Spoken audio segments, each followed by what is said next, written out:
Ты нет, там в Тарейке сели еще вчера, я сына просила заменить.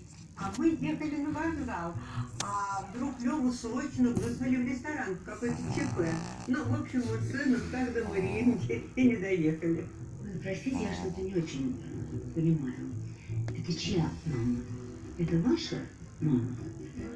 Не совсем. Я мама Левы, Вера Ивановна. Очень приятно познакомиться. А Елена Павловна, знакомая Даяна Паре. Я все без